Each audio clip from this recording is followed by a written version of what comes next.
रोज एक नई कहानी देखने के लिए चैनल को सब्सक्राइब करें और बेल आइकन दबाना ना भूलें। एक रोज गोपाल खाना खा रहा होता है, तभी वो अपनी पत्नी से रोटी मांगता है।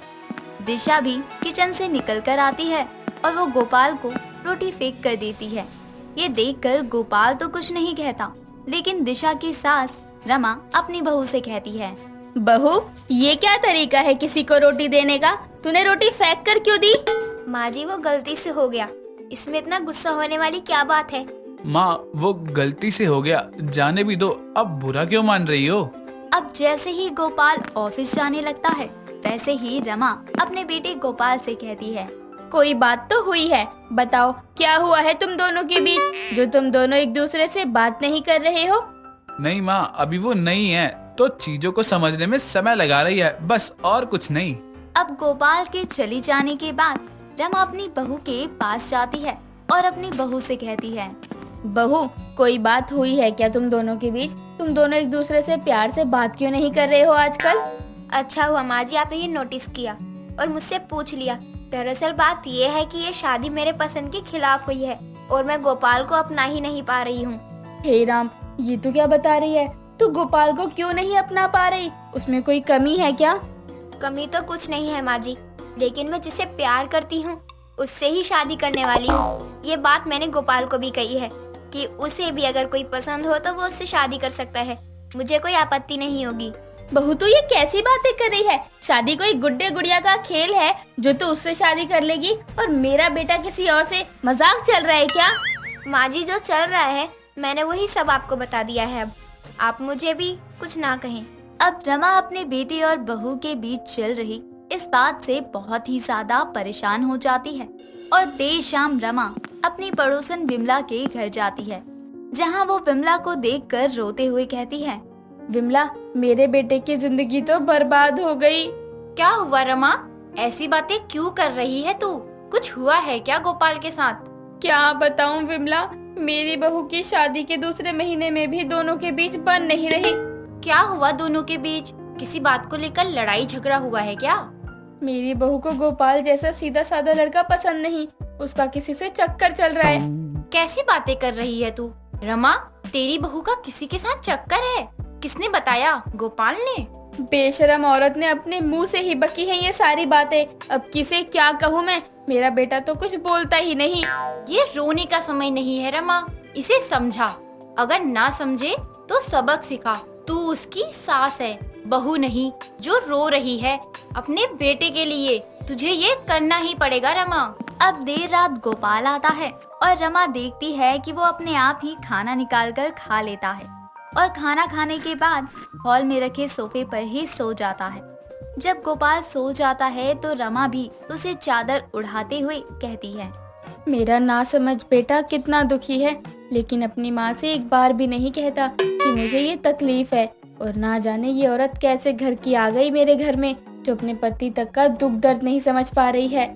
रमा भी हॉल में ही नीचे बिस्तर लगाकर सो जाती है और सुबह जब गोपाल उठता है तो देखता है कि उसकी माँ भी उसे देखकर नीचे ही सोई हुई है, लेकिन वो अपनी माँ को बिना कुछ बोले कमरे में जाता है तो देखता है कि उसकी बीवी किसी से बातें कर रही होती है, वो भी सुबह सुबह, और बातें करते हुए कहती है, जान मैं फोन रखती हूँ, मेरा पति आ गया है, वो सुन लेगा कि हम क्या बातें कर रहे हैं। चलो रखो ना, लव यू बेबी, इनके जाने के बाद फोन करती हूँ। गोपाल ये सारी बातें सुनकर कुछ भी नहीं कहता और अपनी अलमारी से कपड़े निकालकर नहाने चला जाता है और बाथरूम में जाकर बैठकर अपना सर पकड़कर सोचने लगता है, मैंने आज तक किसी के साथ बुरा बिहेव नहीं किया, तो मेरे साथ इतना बुरा क्यों हो रहा है? क्या मुझे दिशा को सबक सिखाना चाहिए? सबक ना सही, मैं देखना चाहता हूँ कि सच है क्या। उसे मुझसे प्यार ही नहीं हुआ, अब मुझे कुछ तो करना ही होगा ना। कब तक हाथ पर हाथ रखकर बैठ सकता हूँ? अब अपने घर की इज्जत पर जब बात आने लगती है तो गोपाल भी अब दिशा को सबक सिखाने के लिए तैयार हो जाता है और नाश्ता करने के बाद घर से निकल जाता है। और इधर रमा देखती है कि उसकी बहू किसी से हंस हंस कर बातें कर रही है। ये देखकर रमा खुद से कहती है, ना जाने मैंने कौन से पाप किए थे जो मुझे ऐसी कुलक्षणी बहू मिली है। शर्म नाम की तो चीज है ही नहीं इसके अंदर। ऐसे ही दिन बीत जाता है और देर शाम गोपाल एक लड़की के साथ घर में आता है, जिसे देखकर रमा हैरान रह जाती है और गोपाल घर में आते ही उस लड़की को अपनी माँ और पत्नी से मिलवाते हुए कहता है, रोशनी, ये मेरी माँ है। माँ, ये रोशनी है और ये मेरी पत्नी है। और रोशनी, मैंने तुम्हें बताया ना कि ये मेरी बीवी दिशा, जो कुछ दिनों में यहाँ से चली जाएगी और आज से ये घर तुम्हारा। जी गोपाल जी, मुझे आपकी माँ और अपने नाम की पत्नी से भी मिलकर बहुत खुशी हुई। इतना सुनने के बाद रमा अपने मन में सोचती है, क्या बात है, मेरे बेटे ने तो कमाल ही कर दिया। देख कैसे जल रही है मेरी कुलक्षणी बहू, मजा आ गया। माँ, मुझे माफ करना, मैं आपको सब बताता हूँ क्या कुछ चल रहा है। मैं बस सबको ठीक करने के लिए ये सब कर रहा हूँ। मुझे सब पता है और मैं आज बहुत ही ज्यादा खुश हूँ, जितना कि मैं तेरी शादी पर नहीं हुई थी। अब ये सुनने के बाद ही दिशा मुंह बनाकर चली जाती है और इधर दिशा को अचानक से जलन होने लगती है। खाने के टेबल पर गोपाल जानबूझकर बार बार कुछ न कुछ अपनी पत्नी से मांगने लगता है और रोशनी को अपने हाथों से खिलाते हुए कहता है, बेबी, ध्यान से खाओ, मैं खिला रहा हूँ ना। वैसे मैं तुम्हारा बहुत ही ध्यान रखूंगा। Baby, love you. जी मुझे शर्म आ रही है, दीदी देख रही है, छोड़ो भी मेरा हाथ। दिशा रोटी की प्लेट पटकते हुए कहती है, मैं तेरी कोई दीदी वीदी नहीं हूँ, समझी ना, तुझसे छोटी हूँ। दीदी आप जाओ ना, मुझे आपके सामने लव यू कहने में भी शर्म आ रही है। कैसी शर्म बेबी, ये तो अपने घर की ही है और रात को तो हम साथ ही सोने वाले हैं अपने कमरे में। तो मैं कहाँ जाऊंगी? मैं तो अपने कमरे से बाहर नहीं जाने वाली हूँ और मुझे मेरे कमरे से कोई निकाल भी नहीं सकता। जी देखिए ना दीदी जी कैसे बात कर रही है, हमारी तो आज सुहागरात है ना। पहले तो तू मुझे दीदी कहना बंद कर। और कौन सी रात है आज तुम दोनों की? हिंदी में ही मेरी जान ने बताया है, सुहागरात। और कुछ बताना है? नहीं ना, तो हमें परेशान क्यों कर रही हो? जाओ यहाँ से। दिशा को ना चाहते हुए भी रोशनी से जलन होने लगी थी और वो कई बार गोपाल को डांट भी देती और रात में अपने कमरे में जाकर सो जाया करती। और ये देखकर गोपाल किसी और कमरे में जाकर सोता है, लेकिन दिशा को नींद ही नहीं आती और वो सीधे गोपाल के कमरे में घुस जाती है और उससे कहती है, मुझे अकेले नींद नहीं आ रही है, तुम मेरे साथ आकर सो जाओ। चलो निकलो मेरे कमरे में से, मेरी आज पहली रात है। कैसी लड़की हो, बिना पूछे कमरे में घुस गई। अब जैसे तैसे रोशनी को घर आए हुए 5 दिन बीत जाते हैं और हार कर दिशा अपने पति गोपाल को गले लगाकर कहती है, मुझे खुद से अलग किया तो मैं मर जाऊंगी। मुझे एहसास हो गया है कि मुझे भी तुमसे प्यार है, तुम इसे जाने के लिए कहो। ऐसे कैसे? शादी करके लाया हूँ इसे, अब जाओगी तो तुम, मैं नहीं। एक बीवी के होते हुए तुम शादी नहीं कर सकते, मैं सुप्रीम कोर्ट तक जाऊंगी।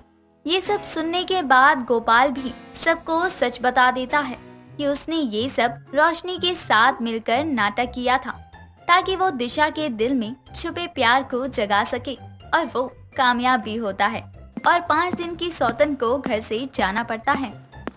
सुरभि सुबह हॉल में सबके लिए चाय लेकर आती है। तभी उसकी सास सुमित्रा अपने छोटे बेटे अक्षित के बारे में सुरभि से पूछती है। बहू, अक्षित कहाँ है? अभी तक जागा नहीं क्या? माँ, उससे क्या पूछ रही हो?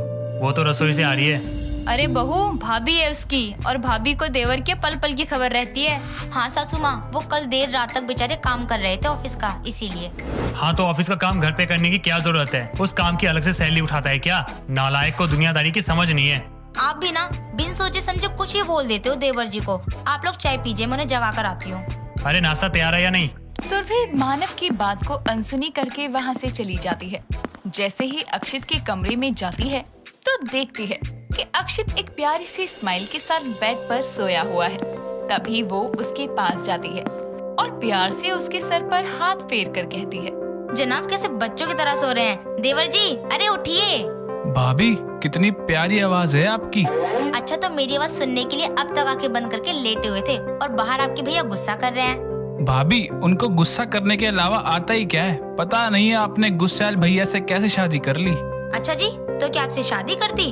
उठो और फ्रेश होकर बाहर आ जाओ। इतना कहकर सुरभि वहाँ से जाने लगती है। तभी अक्षित उसका हाथ पकड़कर उसे अपनी तरफ खींच कर कहता है, वैसे आप कर सकती थी मुझसे शादी।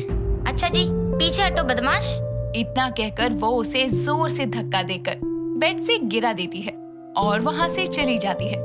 कुछ देर में सभी हॉल में टेबल पर बैठे नाश्ता कर रहे थे कि तभी सुमित्रा एक लड़की की फोटो दिखाते हुए कहती है, इस लड़की से तो अक्षित के रिश्ते की बात चलाई है मैंने। बहुत सुशील और संस्कारी है लड़की, मुझे तो एक ही नजर में भाग गई। अब तुम लोग अपनी राय बता दो।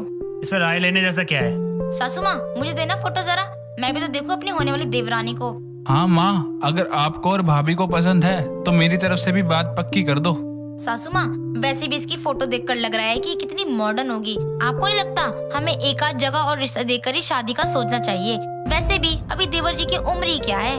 बहू, तुझसे ज्यादा अनुभव है मुझे, और मेरी मान तो यही शादी की सही उम्र होती है। अपने बड़े बेटे की सही समय पर शादी की तो तू इस घर में आई है। सासू माँ, मैं तो बस।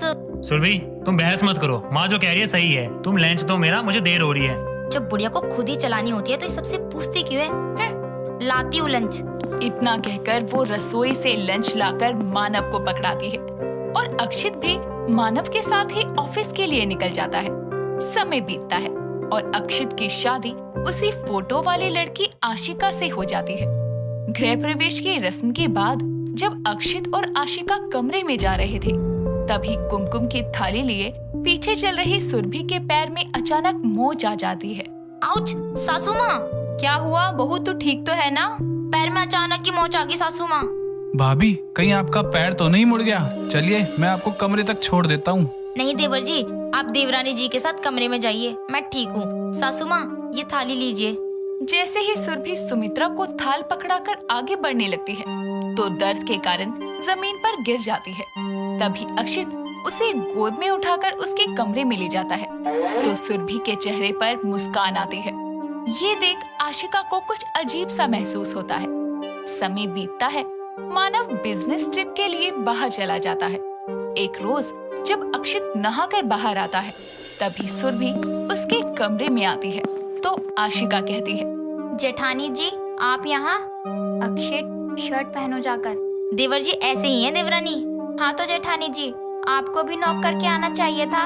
ऐसा है तो देवरानी जी तुम्हें ही दरवाजा बंद रखना चाहिए था, क्योंकि मुझे खुले दरवाजे पर नॉक करने की आदत नहीं है। तो आदत डाल लीजिए जेठानी जी, क्योंकि अब आपके देवर कुंवारे नहीं रहे। वैसे आने का कोई खास कारण? वो सासू माँ ने देवर जी को नीचे बुलाया है, यही कहने आई थी।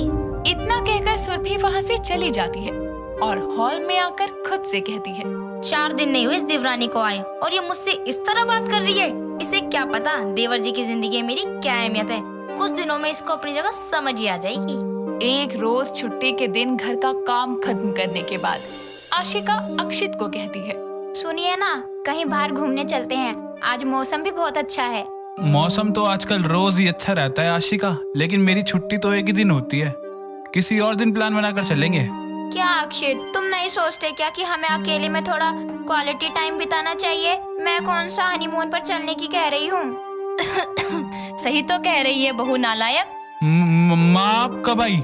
ये फालतू की बातें छोड़ और बहू को घुमा ला बाहर। बेचारी कभी किसी से कुछ नहीं कहती है, तुझसे बोलती है, तू उसकी सुनता नहीं है।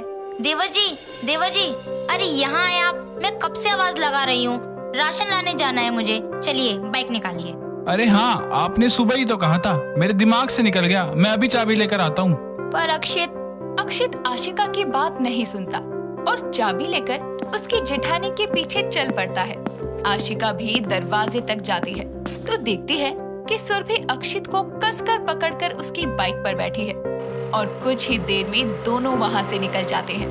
तो वो खुद से कहती है, ये जेठानी जी अपने देवर के कुछ ज्यादा ही करीब हैं। मतलब मुझे घुमाने के लिए इतनी छुट्टियां बर्बाद हो जाती हैं, लेकिन जेठानी जी के साथ राशन लाने के लिए अपनी छुट्टी बर्बाद होने की परवाह नहीं करते। कहीं मेरी जेठानी का अपने देवर के ही संग कोई चक्कर तो नहीं चल रहा? नहीं, ऐसा है तो मुझे पता लगाना ही होगा। अपनी जेठानी की हरकतों और अपने पति का अपनी जेठानी के प्रति झुकाव देखकर आशिका को दोनों के बीच चक्कर चलने का शक होता है, जिस बारे में वो अपनी सास से बात करती है। लेकिन उसकी ऐसी सोच पर सुमित्रा उल्टा उसे ही खरी खोटी सुनाती है। एक बार रात के खाने के समय जब आशिका अक्षित को खाना परोसने जा रही थी, तभी सुरभि उसे साइड करते हुए खुद अक्षित को खाना परोसती है। साथ ही खाते वक्त जब अक्षित के होठों के पास चावल लगता है तो वो उसे अपने हाथों से बड़े प्यार से साफ करती है। ये देखकर आशिका के साथ उसकी सास भी हैरान रह जाते हैं। जेठानी जी, हद में रहिए अपनी। मैं तो बस देवर जी का बच्चा नहीं है तेरा देवर बहू, ये क्या हरकत कर रही है? सासू माँ, मैंने कहा था ना आपसे, जेठानी जी अपने देवर के साथ ही चक्कर चला बैठी हैं। देख रही हैं ना इनकी नजदीकियाँ। नजदीकियाँ तो है देवरानी जी, फिर तुम इसे चक्कर समझो या कुछ और, क्योंकि देवर जी की जिंदगी में तुमसे ज्यादा मायने मैं रखती हूँ। बस कीजिए भाभी, ये आप क्या बोली जा रही हैं? माँ, ऐसा कुछ नहीं है, भाभी के लिए ऐसा कुछ नहीं सोचता मैं। देवर जी, इसमें सोचने जैसा क्या है? मैं आपको पसंद करती हूँ, इसलिए आपके करीब रहना चाहती हूँ, और आप भी तो। भाभी, आप ये क्या बकवास कर रही हैं? आशिका मेरी पत्नी है और उसकी कसम, मैंने आपको हमेशा भाभी माना है। मैं नहीं जानता था आप मुझे लेकर ऐसा कुछ सोचती हैं। हाय दैया, ये सब क्या चल रहा है? मुझे लगा छोटी बहू की कोई गलतफहमी होगी, लेकिन बड़ी बहू तेरे मन में ही खोट है। इसमें खोट कैसे सासू माँ? किसी को पसंद करना गलत तो नहीं है। लेकिन जेठानी होकर अपने ही देवर पर डोरे डालना गलत है जेठानी जी। आपके चक्कर में मैं अक्षित जी को गलत समझ बैठी। आप दोनों के बीच कोई चक्कर है ये मान बैठी। इस तरह पता चला कि आशिका का शक पूरी तरह नहीं, लेकिन कुछ हद तक जायज था, जिसके बाद शर्मिंदगी के चलते सुरभि कुछ नहीं कहती, तो सुमित्रा गुस्से में उसे उसके मायके भेज देती है। दोस्तों, अगर आपको ये कहानी पसंद आई तो इसे लाइक करें, शेयर करें और कमेंट करके बताएं कि कहानी में आपको सबसे अच्छा क्या लगा।